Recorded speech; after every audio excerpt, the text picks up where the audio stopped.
नमस्कार दोस्तों ज्ञान का सार यूट्यूब चैनल में आप सभी का हार्दिक दिल से स्वागत है।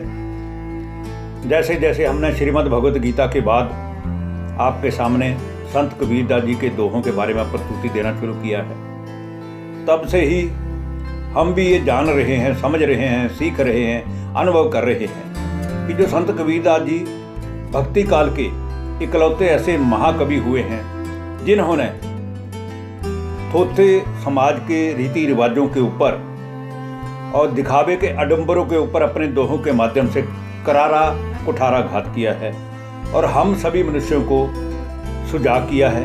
क्योंकि कबीर जी कर्म प्रधान समाज के पैरोकार थे, इसलिए उन्होंने अपनी रोजी रोटी के लिए भी सूत काटने का ही काम करके लोगों के सामने एक उदाहरण प्रस्तुत किया कि हम सब अपने कर्म क्षेत्र में कर्म करते हुए भी उस अल्लाह को, उस ईश्वर को, उस परमात्मा को याद कर सकते हैं। तो हमें दुनियावी आडंबरों से ऊपर उठ करके उस सच्चे मन के मीत परमात्मा की याद करने की मन में लगन होनी चाहिए।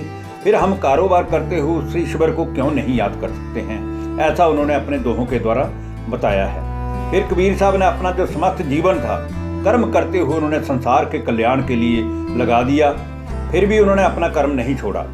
इसीलिए सभी प्राणियों के मन की पीड़ा अर्थात मन की वेदना का कबीर साहब को अनुभव था, जो उन्होंने अपने इन दोहों के माध्यम से व्यक्त किया है। और अब वही उनके दोहे ग्रंथों में, वेदों में, शास्त्रों में लोगों को पढ़ने को मिलते हैं, बल्कि हमारे मन में परमात्मा से मिलने की एक नई दिशा और एक निष्ठा पैदा करते हैं। तो आइए आज हम शुरू करते हैं कबीर साहब के इन 3 दोहों के बारे में, जिसमें संसार की सभी बातों का निचोड़ मिल जाता है। कि जैसे ये बताया गया है कि आए हैं सो जाएंगे, राजा रंक फकीर, एक सिंहासन चढ़ी चले और एक ही बंदे जंजीर। अर्थात संसार में जितने भी प्राणी हैं, लाखों करोड़ों, चाहे वो किसी देश के हैं, किसी धर्म के हैं, किसी जाति के हैं, लेकिन मनुष्य रूप में इस धरा के ऊपर विराजमान है। वो सभी के सभी इस संसार में जो आए हैं वह एक न एक दिन इस नश्वर शरीर को छोड़ करके वापस जाएंगे जरूर। ये संसार में जो जन्म मरण का चक्कर है, इससे कोई भी परमात्मा के सिवाय छूट नहीं सकता है। फिर चाहे कोई राजा है, रंक है, कोई प्रधानमंत्री है, राष्ट्रपति है, या कोई कारोबार करने वाला मजदूर है, सभी के सभी जाएंगे एक ही रास्ते से। इसलिए कुछ फर्क नहीं पड़ता है कि कौन राजा है और कोई मजदूर है। माना तो सबको, जाना तो सबको है। इस जीवन में कोई बड़े बड़े सिंहासन पर राज्य करके चला जाता है और कोई जाति धर्म के विवादों की जंजीरों में बंद कर अपना जीवन काट लेता है, पर जाने का रास्ता तो दोनों का एक ही है, इसलिए जाने में कोई फर्क नहीं पड़ता है। फिर कबीर साहब अगले दोहे में कहते हैं कि मांगन मरण समान है, मत मांगो कोई भीख, मांगन से मरना भला, यही सतगुरु की सीख।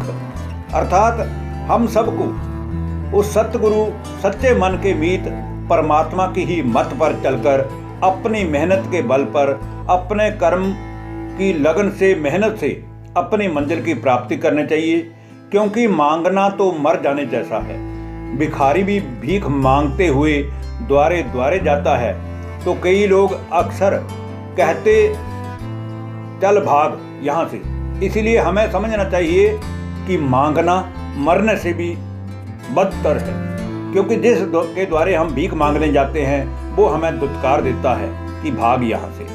इसलिए हमें अपने पेट पूजा के लिए कर्म तो करना ही पड़ेगा। फिर कबीर साहब कहते हैं कि माया छाया एक सी, बिरला ही जाने कोई, भक्ता के पीछे लगे, सन्मुख भागे सोए। अर्थात माया किसको बोलते हैं?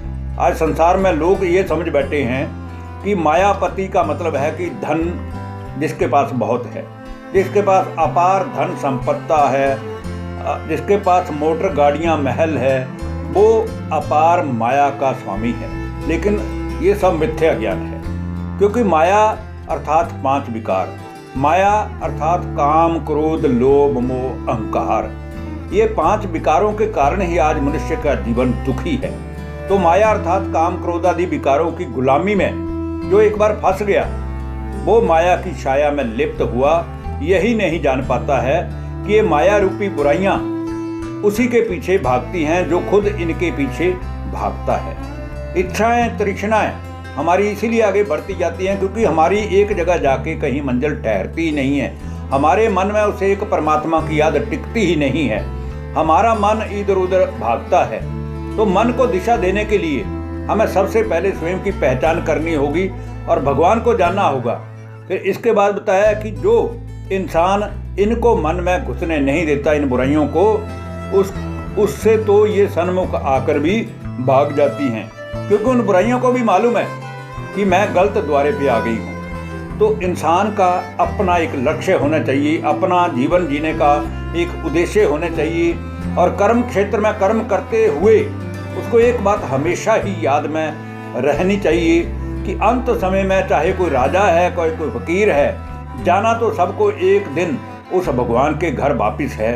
और फिर वहाँ जाते वक्त भी धर्मराजपुरी में जब हमें कर्मों का दंड मिलेगा या कर्मों के अच्छे कर्मों का परिणाम सुख भरा जीवन मिलेगा, तो वो जो पल होंगे वो हमारे लिए बड़े सुखदायी पल हैं। इसलिए कबीर साहब ने भी अपनी वाणी के द्वारा, अपने दोहों के द्वारा मनुष्यों को यही समझाने का प्रयत्न किया है कि हमें किसी भी हालत में, कैसी भी परिस्थिति में, चाहे परिस्थिति दुख की ही क्यों ना हो, दुख पहाड़ों जैसा दुख भी क्यों ना हमारे सामने प्रस्तुत हो जाए, फिर भी हमने सब कुछ सहन करते हुए किसी को भी अपने मन वचन कर्म से दुख नहीं देना है। धन्यवाद। नमस्कार दोस्तों।